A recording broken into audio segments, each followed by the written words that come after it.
All right, everybody, trying to get this thing to where everybody can see it.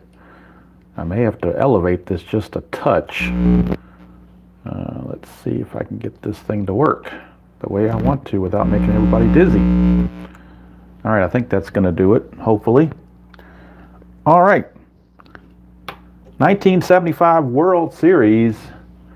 I was trying to figure out what to do after the 77 Stratomatic season replay and World Series replay, and I decided, since we're in October and both the AL and NL in Major League Baseball are in their league championship series, that October means World Series. So I was trying to figure out what World Series to do, and still one of my all-time favorite World Series is 1975. There's been some great ones since then, including last year. In fact, 3 of the last 4 years have been really good World Series. The only one that was kind of a bummer was the 18 because it was a sweep. But the other 3, 16, 17, and 19, all went down to Game 7s and all went down to the wire. But this is 1975, kind of the World Series that kind of put baseball back on the map. They've been struggling for a while as far as viewers go, and this one kind of captured the imagination of the baseball viewing community and got the baseball back on the map, so to speak, for mainstream TV. And what I also thought about doing is playing this over several different game engines, because I do have the 1975 set in Inside Pitch, and I've got the 1975 World Series teams in Stratomatic, and then I also have 1975 in Replay Baseball. So that's 4 different game engines that I can use. And I also have the 75 season on Action Replay Baseball. So I'm thinking about maybe doing one of the games off Action Replay as well. I will start with History Maker Baseball. That's kind of the one that, this is the 75 World Series teams of what comes with the game. So I thought this would be a good time to do that. Using Game 1 instead of using History Maker for other games, I decided to go ahead and use it for Game 1. I do have the board set up here at Fenway Park, and I've got the umpires and the benches. So we'll go through the lineups very quickly. These are the as-played lineups. I'm not making up my own lineups. These are the as-played lineups. So what we've got here, I'll put the score sheet out. We've got Pete Rose at third, Joe Morgan at second, Johnny Bench catching, Tony Perez at first, George Foster in left, Concepcion at short, Griffey in right, Geronimo in center, and Don Gullett pitching. I also decided to use the Steve Tower method of the number 2 hitter is designated hot, number 8 hitter is designated cold. Since it's the first game of a World Series, I decided to make both teams semi-harmonious. Fenway Park, it's a grass field. For left-handed batters, it plays normal. For right-handed batters, because of the green monster, it plays small. I did the game day checks for both teams in advance.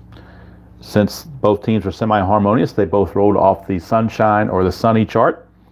And for the Reds, their backup infielder, Darrell Chaney, is happy for this game. All right, let's look at the Red Sox.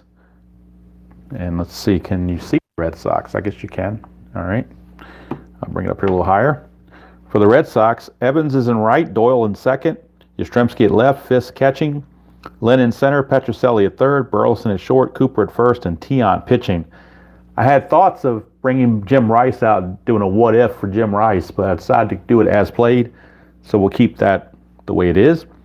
Since they were semi-harmonious, they also rolled off the sunny chart, and relief pitcher Jim Willoughby is hot till further notice. Now, that's interesting because that would normally mean for games 2, 3, and 4, if we were doing History Maker, he would continue to be hot until further notice. But basically, it's just a one-game thing.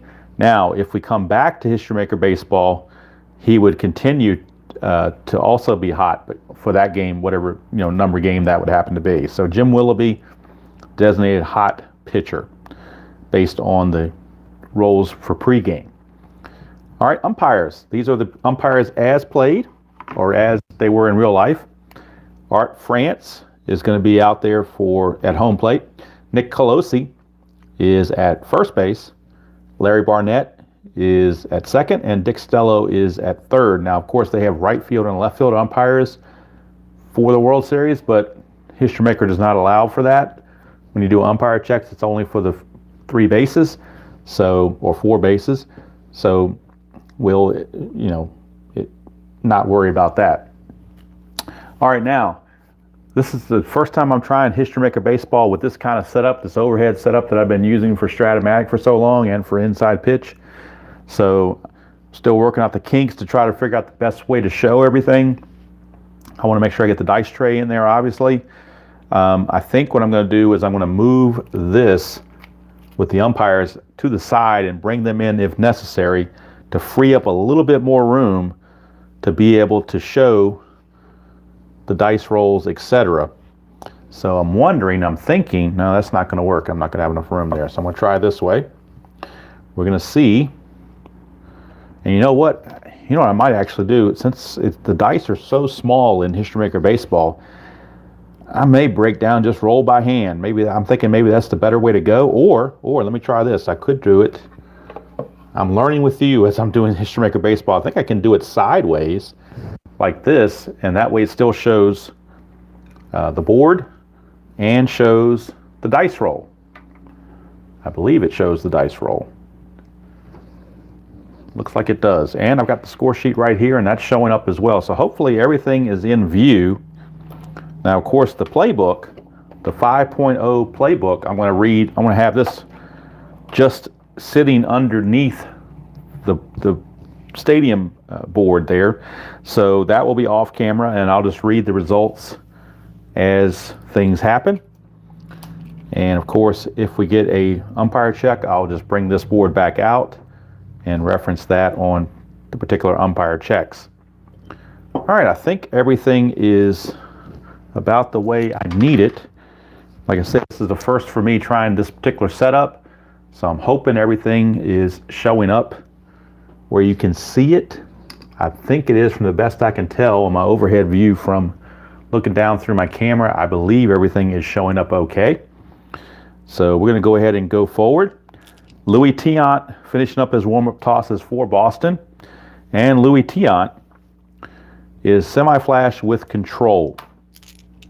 Pete Rose steps to the plate. Mr. Hustle, Charlie Hustle, Pete Rose. He is going to lead things off for this 1975 World Series replay. We're going to play all 7 games because that's the way it went in real life. So we're going to start with History Maker. Number 2 is going to be Inside Pitch. Number 3 is going to be Stratomatic, and number 4 is going to be Replay Baseball. And then after those,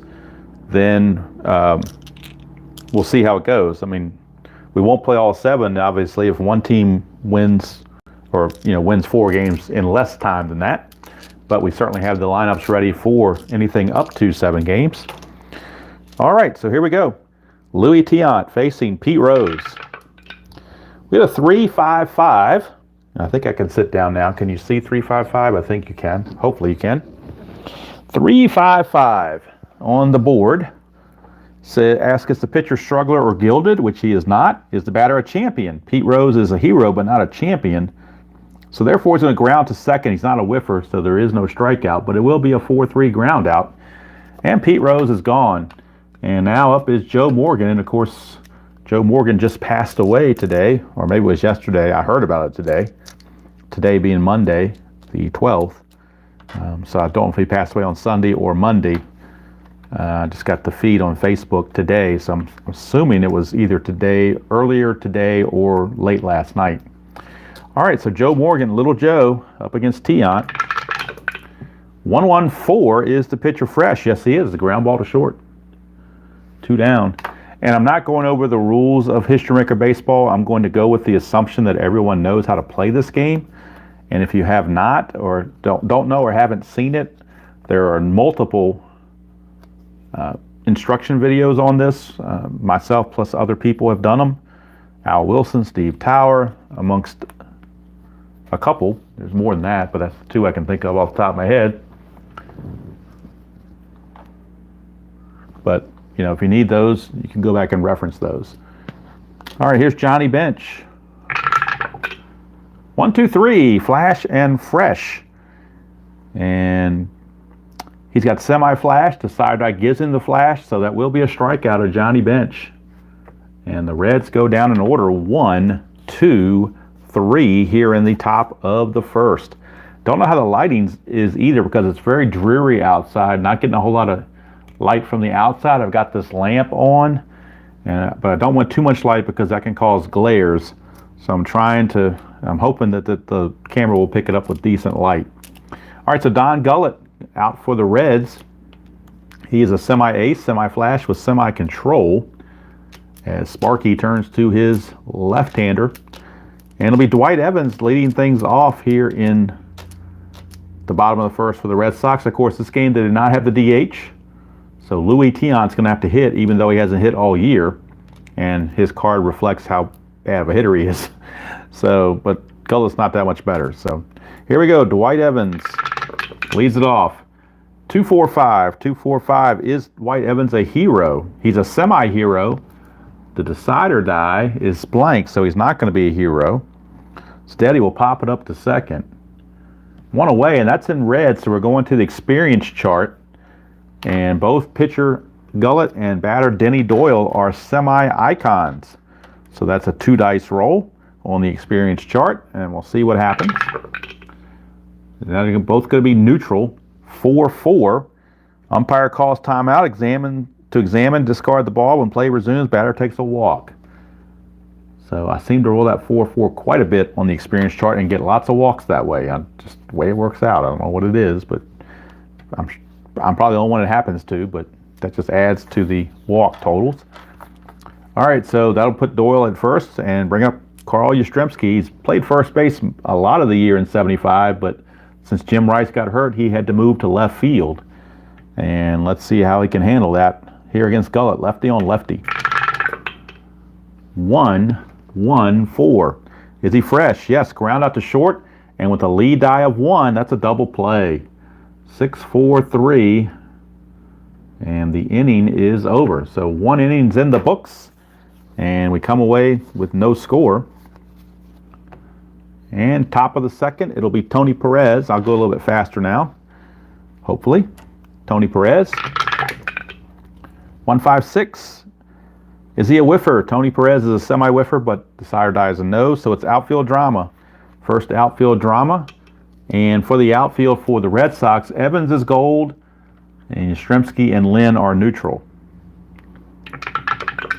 That's a 2-6 in the outfield drama, and that is center fielder Stoic. Center fielder Stoic. Center fielder Lynn is not Stoic. He's neutral. So he will be able to make the grab. It will not drop in front of him. It'll be a sinking liner out the center that is scarfed up by Freddie Lynn. 1 away, and that turns us to George Foster. 1-2-6. Is he fresh? Yes, he is. It's a liner to second. Of course, fresh being determined by the first 3 innings of the game. And actually, I think in the season this far back, it's the first 4 innings of the game. Would be fresh. All right, here is Concepcion with 2 outs and the bases clear. That's a 2-2-4. Pitching at home. Yes, he is. Pops it up to short. So that's the one role in the game, or one of the only roles in the game that I can remember where the home team gets an advantage, at least on this main chart. There may be in some minor charts. And so I circle that to signify that was the home field. So Red Sox take advantage of that home field check. And we go to the bottom of the second, no score for Carlton Fisk. Pudge is up there against Don Gullett. 1-1-2. Does he have flash? Gullett has semi-flash. The sire die says he has flash. It is a strikeout, and since Fisk does not have the good eye, the strikeout will hold up, and Fisk is gone. Brings up Freddie Lynn. 1-2-6. Is he fresh? Yes, it's a liner to second. 2 down for Rico Petracelli. 2-4-5. Is he a hero? Rico is not a hero. He's semi-utility. He's going to pop it up to second, and that's going to end the inning. That results in red. So to start the third, we go to the experience chart. Griffey is a semi-prospect. Tion is an icon. And I decided before the game that I was not going to use any manager cards. So they're just going to have to live with it, will Cincinnati. But, you know, doesn't mean that he's going to be a prospect. He needs a decider die to be one. He could be neutral and still have a good result. So we'll see. Trying to avoid the 4-4 roll, though. 1-1, that's different. Prospect pitcher, no, he's an icon pitcher. If he was a prospect pitcher, it'd be a fence check. Otherwise, it's a strikeout. So Louis Tiant gets the K on Griffey. So Griffey being a prospect didn't hurt him. The fact that Tiant was an icon is what hurt him. So now we go to Cesar Geronimo. Geronimo, a 1-2-2. 1-2-2, is he a workman? No, Tiant's not a workman. Is he a champion or a whiffer? He is a semi-whiffer, but the decider die is blank, so no whiffer. That means he's going to line it to third. And that's 2 away. And that will bring up the pitcher, Don Gullett. So we move Don Gullett over here in the batter's box. He will step in with 2 outs and the bases clear. And we get a 5-6-6. Is the pitcher wild? No, he's got control. Does the batter have a good eye? No, he does not. It's a strikeout. And that's going to end the inning. That result is in blues, so we're going to the right now chart to begin the bottom of the third. And we do that by looking at the last result of the pitcher and batter. Well, Rick Burleson has not hit yet, so he's by definition neutral. Gullett got Petracelli to pop out. He did not get a strikeout or give up a hit, so he is neutral also. It is neutral against neutral on the right now chart. 4-6. Hot pitcher. No, he's not. If he was, he would get a strikeout. Otherwise, it's a ground out to the pitcher with the only play at first base. So with the bases empty, it really doesn't matter. It's still an out. But had somebody been on, that would have at least advanced the runners or runner. And with 1 out, here's Cecil Cooper. 1-4-4. 1-4-4 asks, does the pitcher have flash? Gullett has semi-flash, but the decider die is a blank, so we skip that. Is the batter a hero? He's a semi-champion, but not a hero. So he's going to ground to short, unless he's a whiffer, which he is not. So there's 2 down. And that'll bring up little Louis, or big Louis, however you want to look at him. He's going to get a chance to bat. Of course, not very well, according to his numbers. 2-3-4. 2-3-4. Runners on base. Nope, don't have plate drama. He's certainly not the hot batter, so he's going to pop it up to third. So at least he didn't strike out. But after 3 complete, we are tied at 0-0. Nothing doing offensively. Both pitchers in command the first time through the order. Now we start at the top of the 4th. And this is the last inning of full freshness for Louis Tiant.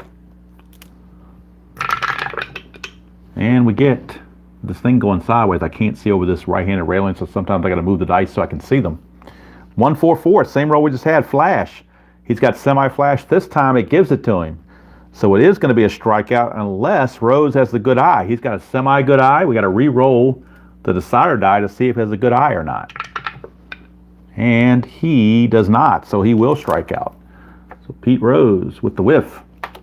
1 away, and that brings up Little Joe. 4-6-6, control pitcher. Yes, it's a control pitcher, so it's pitch read, single to left field. So Joe Morgan read that pitch and singled opposite field. So one runner on and 1 out. And you know what? I thought of something I might do if it would help visually.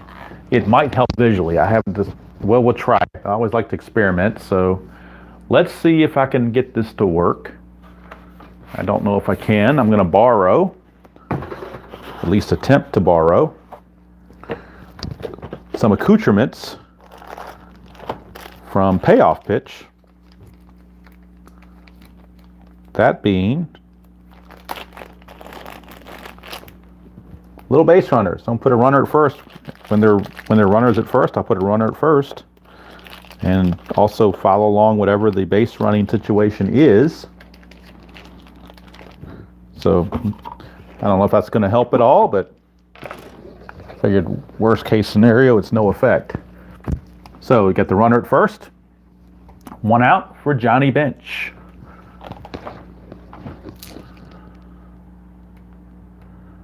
I don't know why my phone was doing that. I must have hit something. Hopefully I'm still recording. I didn't lose anything. It looked like it went dark there for a minute. got my base runners here. So Joe Morgan is at first. Here's Johnny Bench. 2-2-5. Is the pitcher a star? No, he's not. Is the batter slugger or a sad sack? He's a semi-slugger. The sire die says no. So he's going to single to center field. One base advancement with a lead die of 2. Let's see here. Runner advances one base. If he'd been on second, he would have scored. But being on first, he's just going to get to second base. So runners are at first and second, with now 1 out. And that brings up the tough Tony Perez, Mr. RBI himself. He's in a key RBI position. Let's see what Perez can do. 1-4-4, it's Flash. He doesn't have it. So we go over, is he a hero? He's a semi-hero. We got to re-roll and see if he's a semi-hero, or see if he's a hero or not. He is not. He's not a hero. So instead, it's going to be a ground out to short unless he's a whiffer. The desired die was a blank, so he's not a whiffer. So it's a ground out to short. Lead die of 1. It's a 6-4-3 double play. So Tiant uses that double play to get out of it. We go to the bottom of the 4th. Tiant will now be semi-fresh going forward. Clear the bases. And we turn it over to Don Gullett facing the top of the order, Dwight Evans. 1-1-3. Ace or dynamic. He is semi-ace. The sire die says no. So we go to the pitch. Is the batter a slugger? He's a semi-slugger. We have to see if he's a slugger or not. He is not. So he won't double, but instead he will single. He will single to center field. So Dewey Evans, a leadoff single. And now maybe the Red Sox have something going on. You know they're going to bunt with Denny Doyle. So the way you do your bunts in this game, you roll the 1d6. As long as it's not a 6, you're in good shape. And it is a 6. Wouldn't you know it would have to be a 6? So now I got to re-roll. And I got to get my bunt chart out because that's on a different board. So let me get that out before I re-roll again. At least I hope I have the other chart here. I should have the other board. Yeah, here it is. Okay. So what I'm looking at is right here with the attempted bunt. And when you roll a 6, you've got to roll again. And then you go by this roll right here. So we're going to roll the D6 one more time. It's a 6 again, which is a strikeout. So he tried to bunt, but he strikes out. At least he didn't bunt into a double play. Bad enough he struck out, but there's one away for Carl Yastrzemski. Let me put the runner on first. I forgot to do that. Make sure he stands up correctly. There we go. So Evans is on first with 1 away, and here is Yaz. 3-6-6. He's not a pinch hitter, so he's going to fly to center field for out number 2, and Yaz is out of there. Brings up Pudge, Carlton Fisk. 3-3-4. Is he an ace or a star? Gullett is a semi-ace. The sire die says he's an ace. Plus, if you're a semi-ace, you automatically get that result on an ace or star check, so it is a pop out to first. Even if the desired die had not been a dot, he would have still gotten that. So we go to the 5th. No score, and now both pitchers are semi-fresh. And they will stay that way until the 7th inning. Unless they have a shutout going, which is, they both have right now. Here's George Foster. 3-4-5. Is the catcher iron? No. Fisk is neutral. Does the batter have a good eye? Foster does not have the good eye, so he will strike out. And that results in blue, so we're going to the right now chart. And since Tiant just got the strikeout, he is now semi-hot. And the batter, Concepcion, his last time up, he popped out, so he's neutral. So semi-hot pitcher against a neutral batter. And he's a hot pitcher, 4-5 on the right now chart. Cold batter. No, he's not cold. He's neutral. If he was cold, he would strike out. Otherwise, he grounds out to first. So it's still going to be an out either way. 2 down, bases clear for Ken Griffey. We get a 1-2-3, flash and fresh. Well, the sire die says he's still fresh. It also says he's semi-flash, or it also says he's flash, so it will be a strikeout. And that's going to end the inning. So we go to the bottom of the fifth, no score. Some people re-roll the decider die for multiple options or multiple checks, but the rule book states that when you have a multiple check on the same player, whether it be pitcher or batter, you maintain that decider die result. You don't re-roll it. You only re-roll it when you go from the pitcher to the batter. But when it's the same guy, you just keep the same result. Some people homebrew it to do other ways. Like I said, this History Maker, it's almost designed for homebrew, but I'm going to try to play it as close to the out of the book rules as I can. So here we go. This is going to be Freddie Lynn, start the bottom of the fifth. 2-6-6. Run on first, thrown out. No. Is he the leadoff batter? Yes, it's a single to center for Freddie Lynn. Since he was leading off the inning, he got the advantage of that, and he makes it to first base on a single. Now, if we get the same result again, he'd be picked off first, but Boston's hoping that won't happen. Here's Petracelli. 2-3-3. 2-3-3, ace or star, and again, he's semi-ace, so he fits that bill. It's ground ball to short, and the lead die of 2 is a fielder's choice. So Petracelli, the new runner at first with 1 out. For the Rooster, Rick Burleson. Not to be confused with the Red Rooster, Terry Taylor. 4-6-6, control. He's got semi-control, but decider die says no, which is good. He would have given up a hit. Home run king or slugger. Burleson is neither one of those, so he won't strike out, but it is a difficult grounder to the infielder of our choice, and a lead die of 4 means the runner is going to advance. So I'll say he grounds it to Morgan for out number 2, but Petracelli will make it to second base. I forgot to put them I brought these little guys out here. I got to start using them. I'm kind of forgetting they're there. All right, so runner at second, 2 outs for Cecil Cooper. Now, they could walk Cooper intentionally because you do have Tiant on deck, and that's what they're going to do. So they're not going to mess around with Cecil Cooper. They're going to go for the intentional pass. That puts 2 on with 2 outs for Louis Tiant. 2-2-6. Batter hit by pitch. Yes. Decider die is a dot, so that means that Tiant gets plunked. And how many times do you see a pitcher hit the opposing pitcher? That's really interesting. And now the bases are loaded with 2 outs. So that strategy kind of backfired a little bit. But now Dwight Evans is up. And with the bases loaded and 2 outs, Gullett has to bear down against Evans. Evans singled his last time up. 1-4-4. Flash. Yes, decider die gives it to him. That's a strikeout unless he has a good eye, which he does not. So Evans whiffs to end the inning and leave the bases loaded. So we go to the 6th inning. Still no score as both pitchers, despite running into possible issues, get through it. And we go to the top of the 6th. It'll be Geronimo, then Gullett, and then Pete Rose. So here's Geronimo. He lined to third his first time up. 4-5-5. Flash. He's got semi-flash. Decider die says he has flash. It's a strikeout.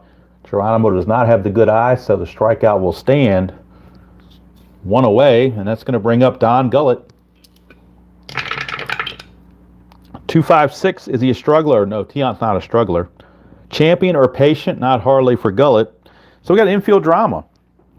So Gullett could still reach on infield drama. Cooper is gold, and all the other infielders are neutral. 1-3. Third baseman, iron. No, Petracelli is neutral. If he was iron, it'd be an error. Otherwise, it's a routine ground out. So Petracelli makes the play for out number 2. And that flips the lineup over to Pete Rose. Rose 0 for 2. Grounder to second and a strikeout. 5-6-6. 5-6-6. Is the pitcher wild? No. Does he have a good eye? Yes, he does have a good eye. So he foul tips. He's still at bat. Otherwise, it would have been a strikeout. But since he has a good eye, it's a foul tip, and he gets to stay in the box. Pete Rose, tough to strike out. He gets another chance. 1-4-4. Now he's got to fight the flash again. He does have the flash. But again, it asks, does the batter have a good eye? I'm sorry, 144 flash is the umpire check. My bad. Questionable or lenient umpire calls ball 4. Art France, the home plate umpire, is respected. So that will be a strikeout. So I had missed that earlier, but fortunately, Art France is not questionable or lenient. So I had been looking at good eyes for this when it really should have been the umpire. That was my bad. I haven't played this game in a while, as you can tell. So I missed some of the things. But fortunately, since Art France is not questionable or lenient, that would not have changed any of the results. So that's going to do it for the Reds. They're gone here in the top of the 6th. And of course, the History Maker scoreboard or scorecard, in case you're not familiar with it, is set up for, it's set up for inning, but it's also, a lot of people like to do it at bat by at bat. You could do it either way. Whenever I play History Maker, I kind of default to the at bat by at bat result. Not that that's, mandatory or anything like that. Everybody keeps score their own fashion. I generally prefer to keep it inning by inning, but when I play the History Maker, I kind of default to that at bat by at bat result. All right, here's Denny Doyle. He walked and then he struck out trying to bunt his last time up. 2-2-2. How about that? Triples are good. Sad sack. He's not a sad sack, so he's going to double to center field. So Denny Doyle, a leadoff double, and that results in purple. So we're going to the chemistry chart for the first time, and both teams are semi-harmonious. But Denny Doyle with that leadoff double, he's on second with nobody out, and Yaz is up on the chemistry chart against Gullett. Both teams are now neutral, 2-4. Batting team harmony, no. It would be a single. Otherwise, we got outfield drama. So we're checking the outfield drama for the Reds. Reds have a pretty good outfield. They have Geronimo, who's gold, and they have Foster, who's gold. Griffey is neutral. With a 3-5. 3-5 is left fielder gold. Yes, he is. Foster is gold. So since he's gold, it's a looping fly ball. And he makes the catch. Otherwise, it would have dropped in for a double. So how about that? So he makes a leaner of a catch to rob an extra base hit. It's in purple, so we're going to the chemistry chart.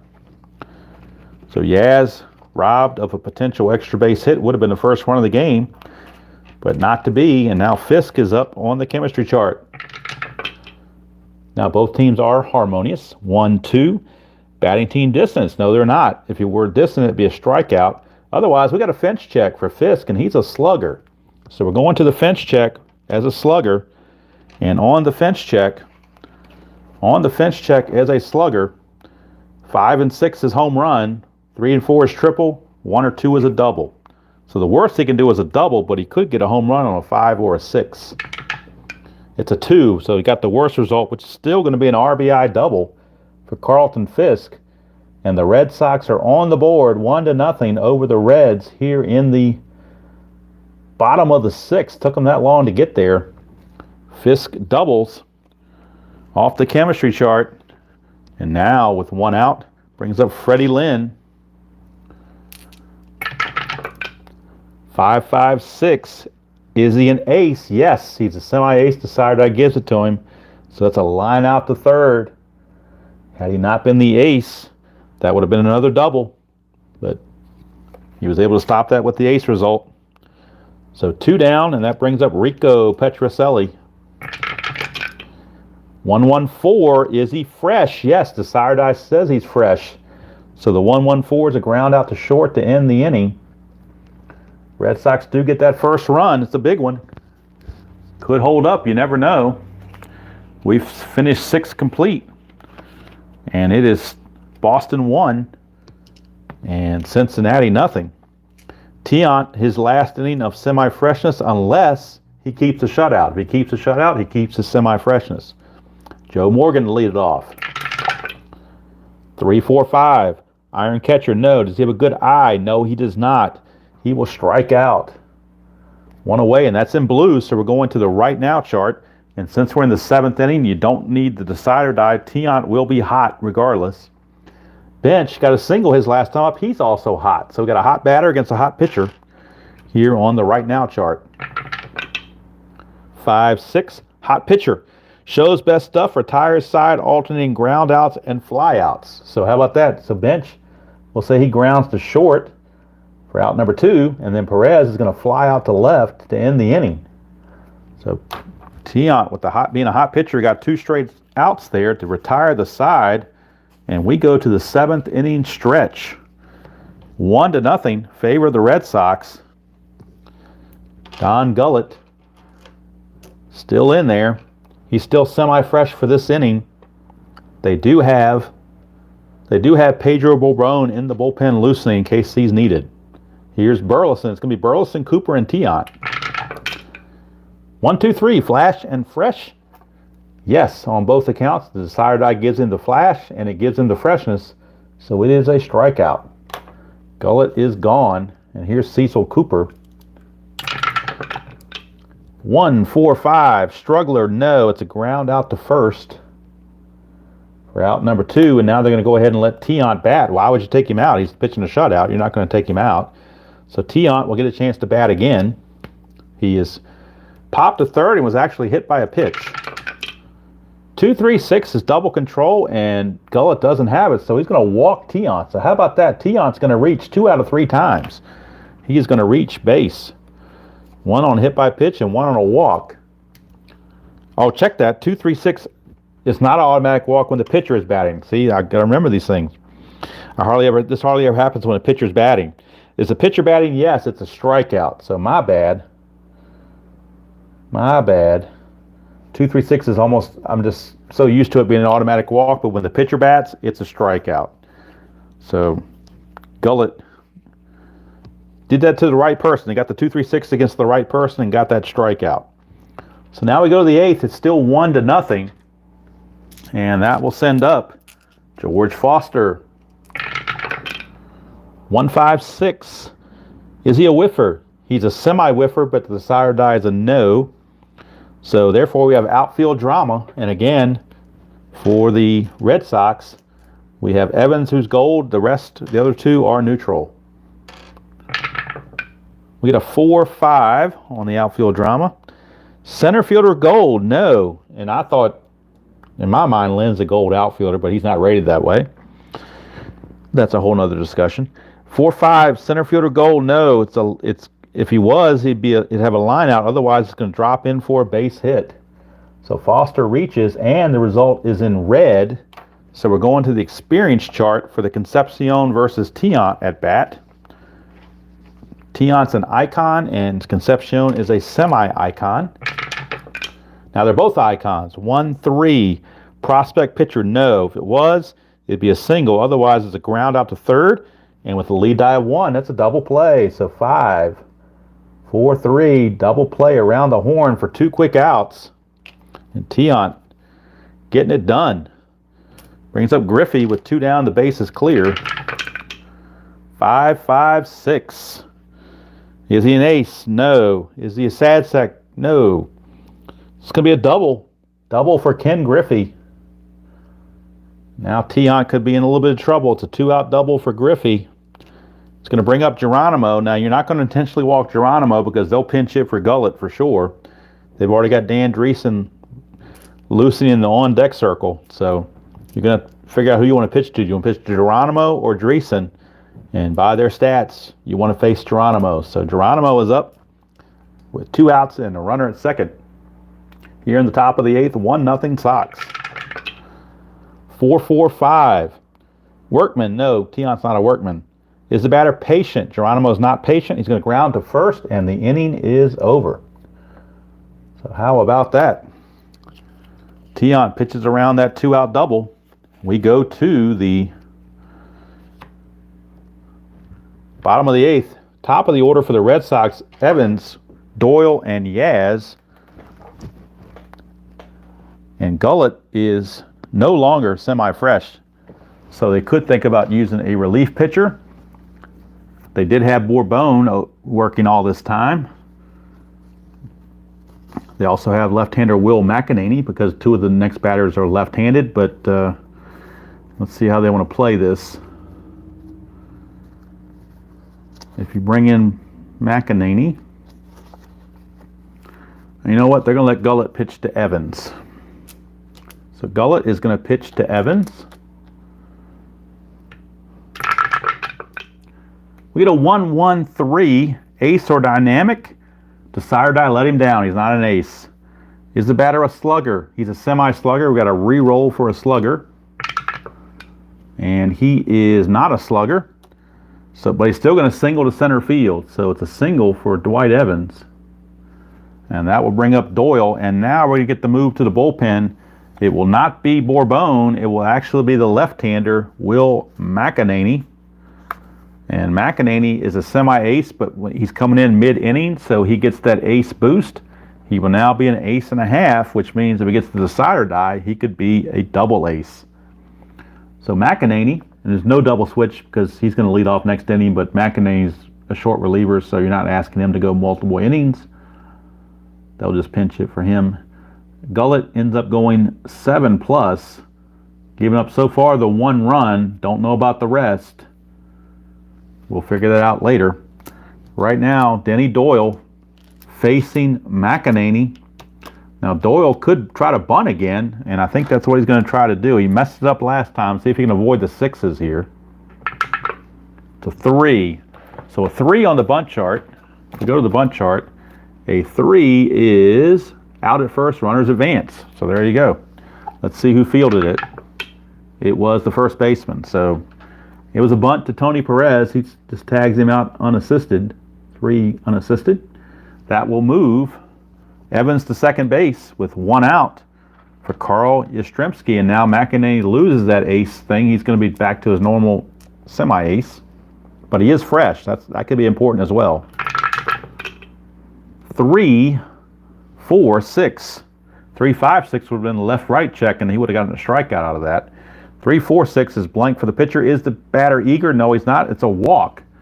So he's going to walk Yastrzemski, and that's going to put 2 on with 1 out, and they're going to make the move again to Pedro Bourbon. They want the right-hander Bourbon coming in to face the right-hander Fisk.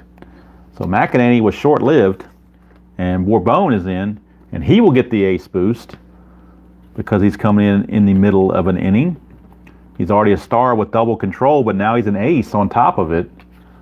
So he's got a chance to get something done with runners at first and second and 1 out here in the bottom of the 8th, trying to keep the score at 1-0. Here's Fisk. 2, 3, 6 is double control, and he's got it. How about that? If they had not brought him in, this would have been trouble big time. Would have been another walk to load the bases. Instead, it's a double control, which means on a double control, it's a ground out to the pitcher, followed by a ground out to short, and that's going to end the inning. So we get a 1-3 ground out for out number 2 and a 6-3 ground out to end the inning by Fred Lynn. So the double control right on time for Pedro Bourbon as Sparky Anderson pulled the right lever on that one.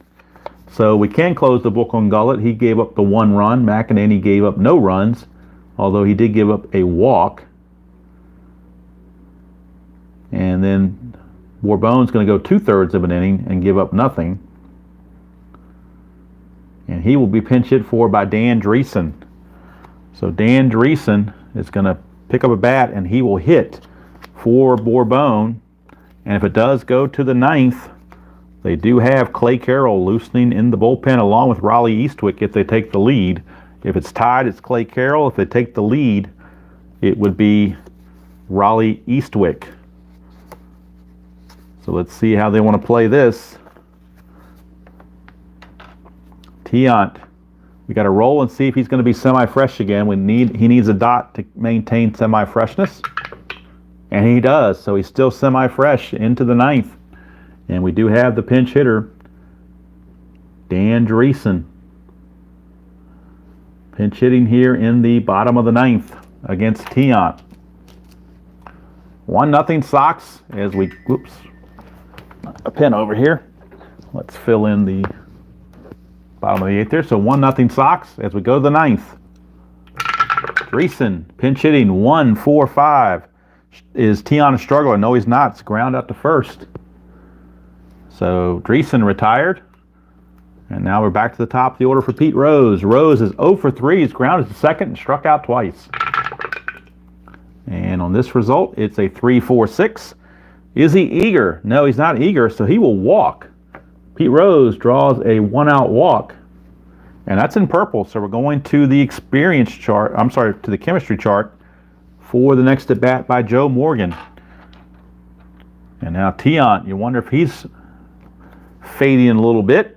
We do have in the bullpen, they do have their closer, Dick Drago. He is loosening, should he be needed. Here's Morgan. 5-6-6. That could be trouble for Tiant. Oh, maybe not. 5-6-6 is actually going to be good for Tiant. He's not wild. Does the batter have a good eye? No, he does not. So Morgan strikes out. The 5-6-6 is good for the pitcher. The 5-5-6 is bad for the pitcher. That would be a double in most cases. But this one was a strikeout, and it's in blue, so we're going to the right now chart, which means Tiant is hot. Bench grounded out, so he's neutral. So bench is neutral. Tiant is hot on this at bat. 3-6 on the right now chart. Cold pitcher. No, he's not. So it's going to be a pop out to Fisk for 2 down. Reds down to their final out. It is Tony Perez. Last chance. Drago still loosening, but Daryl Johnson is going to stick with Tiant all the way. He got a complete game in the real. He pitched a complete game in the real version of Game 1. He's going to try to duplicate that here. Of course, didn't get quite the run support that he got in the real Game 1, but if he gets this shutout, he won't worry about it. Here's Tony Perez. 1, 2, 3. Flash and fresh. We already said he's semi-fresh because of that decider roll to start the 9th. So it does make him fresh. It does make him flash. And it's a strikeout to end the ball game. Tiant finishes in style. And the Red Sox win Game 1 by a score of 1-0. Not exactly a Fenway type score that you would expect, but that's the way it played out. As Louis Tiant, the man of the hour here at Fenway, his teammates are mobbing him. Let's look at the score and do the score sheet and finish out everything here from Fenway. Let's bring this in and get the score sheet all squared away. Tiant the winner, 9 innings pitched. Gullett the loser. Tough luck loser for Gullett, by the way. Only allowing the 1 run. So let's see what Gullett did on hits and walks and strikeouts. Let's see here. Gullett went 7+. So came in right here. So 1 hit, 2, 3, 4, 5. 5 hits. He did hit a batter. He hit Tiant. He had a walk which was intentional. He intentionally walked Cooper before the hit by pitch. And he also walked, no, that was McEnany walking him. So he walked Doyle and he walked Cooper. So he had 2 walks. Strikeouts, he had 1, 2, 3, 4 strikeouts. All right, let's look at Tiant. Everything was belonging to Tiant. He put the zeros up there. Let's check his hits allowed. Tiant's hits allowed 1, 2, 3, 4. I've got him just 4 hits, so he pitched a 4-hit shutout. Did walk a few, at least 1 anyway, I can see right here. He walked Rose in the 9th. I think that's the only walk he allowed. He had good control the whole game, just walked Rose in the 9th. Check his strikeouts. 1, 2, 3, 4, 5, 6, 7, 8, 9, 10, 11. I got him for 11 strikeouts. Is that right? Let me redo that. 1, 2, 3, 4, 5, 6, 7, 8, 9, 10, 11. Yeah, 11 strikeouts. How about that? 11 strikeouts. So for Cincinnati, no runs, 4 hits, and no errors. For Boston, 1 run on 5 hits and no errors. So pitching duel all the way around. There's your score sheet. So we can fit it into the camera here. Hopefully everything's showing up there.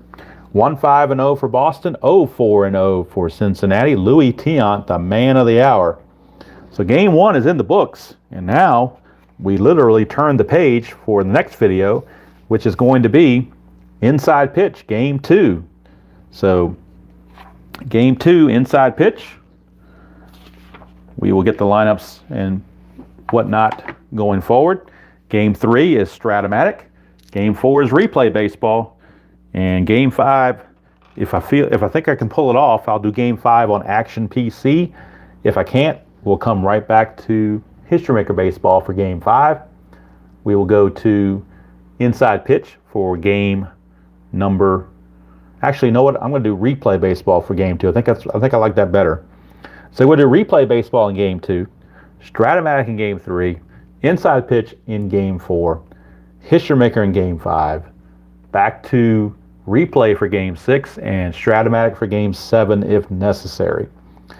So that's going to do it from here. Hope you enjoyed that presentation of History Maker Baseball, 1975 World Series style. Boston takes a 1-0 lead, and we leave History Maker Baseball temporarily and get ready for Replay Baseball game 2. And I believe the pitching matchup is Bill Lee for Boston, and I'm thinking it's either Billingham.